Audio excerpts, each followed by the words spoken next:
There's a lot going on in the world of Magic the Gathering right now. We've got changes to secret layers. We've got Phyrexia All Will Be One Commander leaks and a ruinous spoiler too. On top of that, we've got info on the upcoming MagicCon, and that's not even everything we're going to talk about today. Magic. I am a wizard! History. I'm an old wizard! The Magic Historian. My bones hurt. Greetings, owners of fine luxury cardboard rectangles, my friends.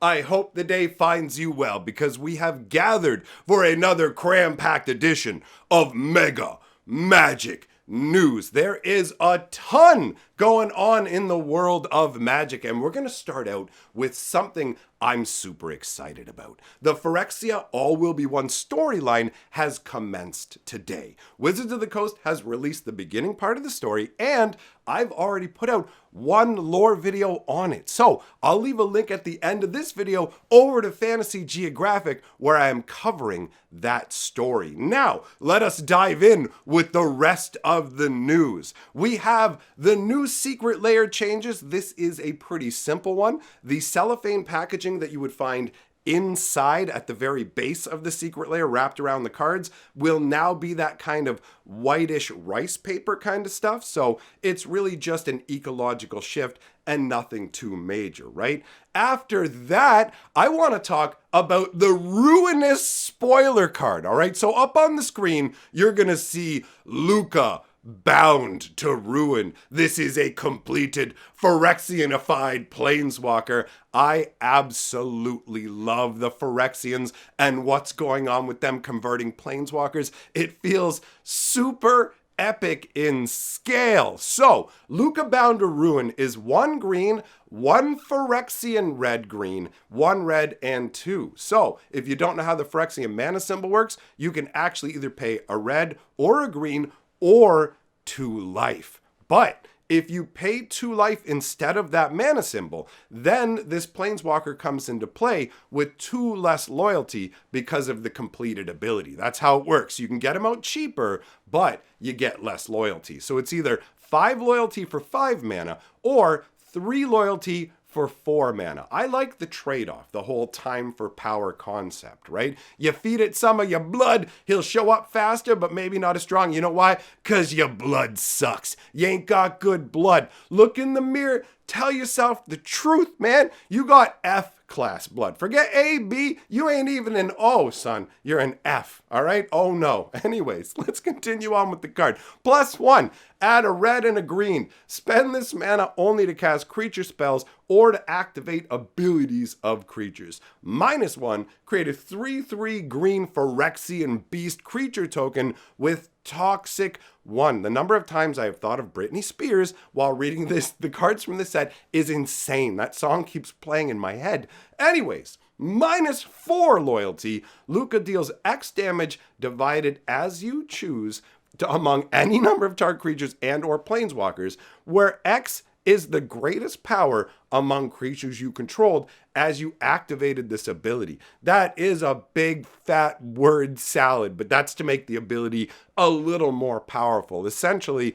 before you go to activate it, your opponent has to do something to the creature they want to get rid of. If you have a huge creature out with a bunch of power and you're going to get to use it as the damage base, they have to destroy it before you even activate the ability. That's why it's worded this way. So if I had Luca out and I went, yo, I'm going to -4 this guy, and I have a fat Giganosaurus with his big fat 10 power, and then you go, boom, I'm going to Doomblade that Giganosaurus, it's destroyed. So guess what? When the ability resolves, Giganosaurus is gone, so you don't get to use the 10 power. You have to use the next highest power, and that's just a crappy little grizzly bears, so now you only get 2 damage. But no. The way this works is, as soon as you activate the ability, the game takes like a snapshot. It pulls out its little camera, click, takes the picture and says, okay, I got this number set. So even if you try and take out the Giganosaurus, his rage and power remains, and you can divide the damage across. This really feels, honestly,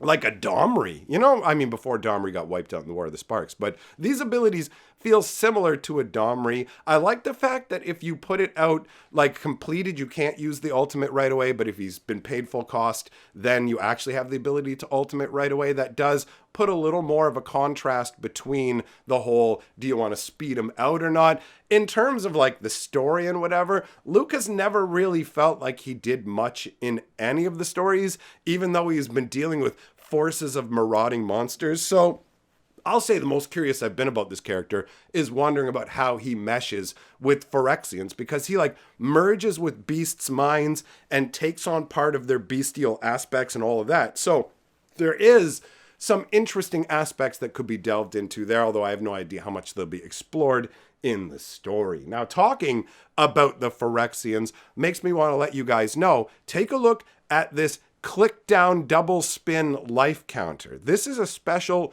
promotional item that Wizards of the Coast is going to be giving out in March.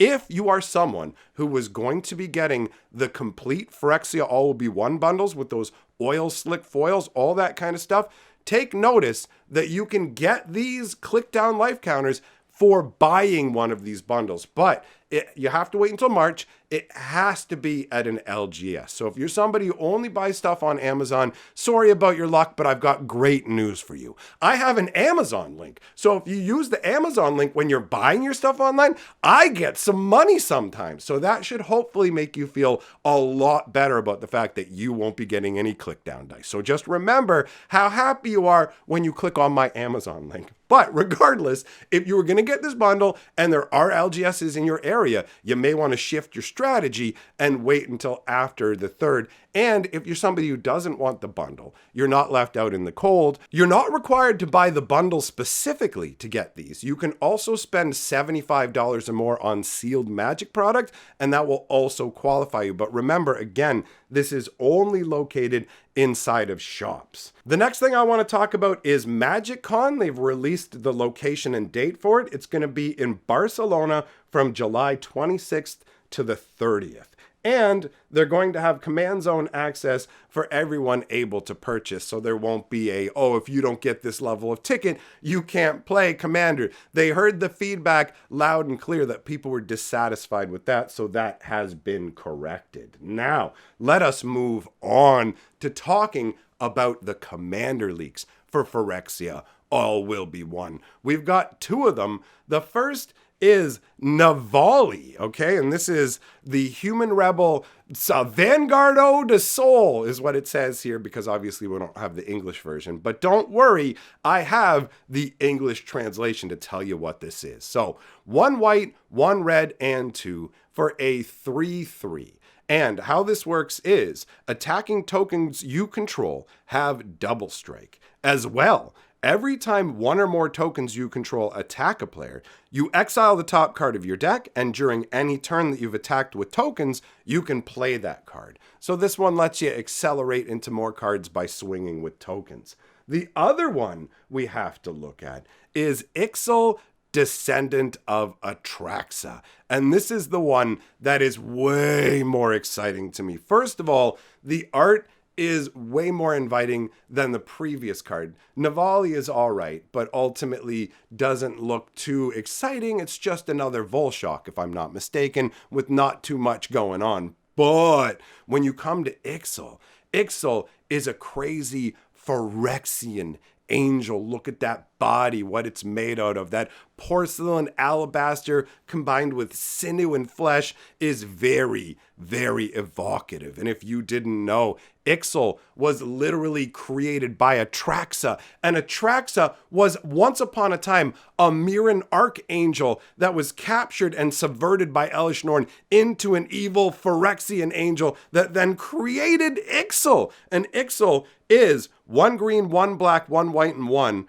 for a 2/5 flying vigilance toxic 2 with corrupted that says during the end step, each opponent that has 3 or more poison counters, you exile the top card of their library, and you can play them from exile and use your mana as if they were mana of any color. So it lets you just eat the cards off of your opponent's decks. And an extra thing about Ixal is she is the main feature in one of today's Phyrexian lore stories, basically going off against Geth, one of the 7 steel thanes of one of the dark spheres of Phyrexia. It's a pretty epic story and a pretty epic showdown. That's the video that I just did over on Fantasy Geographic. So if you want to hear that story, click on the link that I've got up on the screen for you, my friends. It is epic. I will see you over there. In the meantime, thanks for coming by, everybody. Big shout out to my patrons, and once again, go check out the Phyrexian lore, because guess what? I'm going to put out a second video real soon.